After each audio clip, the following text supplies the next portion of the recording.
వివిధ రకాల భూముల రిజిస్ట్రేషన్లో పేపర్లెస్ విధానాన్ని అమలు చేయాలని కేంద్ర రాష్ట్ర ప్రభుత్వాలు చూస్తున్నందున ఈ విధానం వెంటనే రద్దు చేయాలని అనకాపల్లి జిల్లా దస్తావేజు విలేకరుల సమావేశం తీర్మానించింది.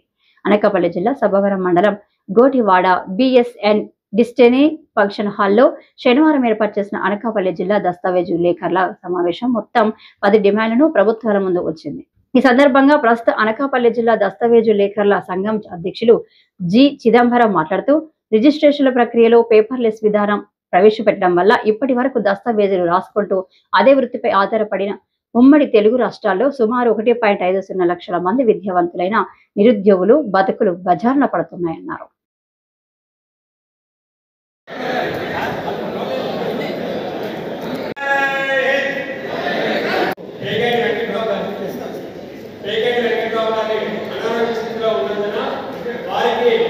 ఇప్పటికిప్పుడు నిర్ణయం తీసుకొని ఆదరణ సోదరులందరూ కలవచ చేసి 30,116 రూపాయలని కలెక్ట్ చేసి వారి ఆరోగ్యం కోసం దస్తావేజులు రాయాలని, వాటిని రిజిస్ట్రేషన్ చేయాలి, వాటిని ప్రజెక్ట్ ఇవ్వాలని చెప్పేసి మా సంఘం తరఫున ప్రభుత్వాన్ని కోరుకుంటున్నాం.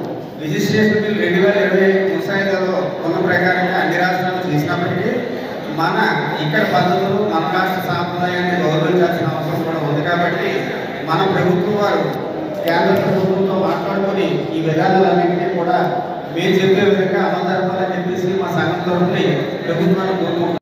ఈ రిజిస్ట్రేషన్ బిల్ 2025 అందులో కొన్ని అంశాలు మా లేఖ సోదరులకి అలాగే ప్రజలకి కూడా కొంచెం ఇబ్బంది కలిగించే పరిస్థితులు ఉన్నాయి. అవి ఏంటంటే, ఒకటి పేపర్లెస్ డాక్యుమెంట్. పేపర్లెస్ డాక్యుమెంట్ అంటే మేము ఆన్లైన్లో తయారు చేసి ఆన్లైన్లో రిజిస్ట్రేషన్ చేసి ప్రజలకి ఒక చిప్ రూపంలో కానీ సర్టిఫికేట్ రూపంలో కానీ ఇచ్చే పద్ధతి పెట్టడం వల్ల చాలా రాష్ట్రాల్లో చాలా ఇబ్బంది కలుగుతుంది.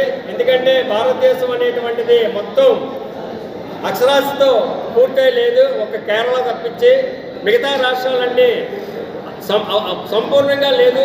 అంతా నిరక్షరాస్యత అనేటువంటిది ఒక 40% పై వరకే ఉంది. కాబట్టి ఖచ్చితంగా ప్రభుత్వం, అటు కేంద్ర ప్రభుత్వం కానీ ఇటు రాష్ట్ర ప్రభుత్వాలు కానీ ఈ రిజిస్ట్రేషన్ బిల్లు విషయంలో ఒక్కసారి పునరాలోచించాలని చెప్పేసి తెలియజేసుకుంటూ, ఎందుకంటే ఇదే జీవన విధానంపై ఆంధ్రప్రదేశ్లో 4 లక్షల మంది పైచిలకు తమ భార్య పిల్లల్ని తల్లిదండ్రులను పోషించుకుంటూ 1,00,000 పైచిలకు దస్తావేజు లేఖలు, వారికి సహాయకులు, స్టాంప్ వెండర్లు, టైపిస్టులు ఉన్నారు. కాబట్టి వీరి జీవనోపాధికి చాలా భంగం కలుగుతుంది. కాబట్టి దయచేసి రాష్ట్ర కేంద్ర ప్రభుత్వాలు ఈ రిజిస్ట్రేషన్ బిల్లు 2025 దాన్ని ఒకసారి పునరాలోచించాలని చెప్పేసి ఈ సందర్భంగా తెలియజేసుకుంటూ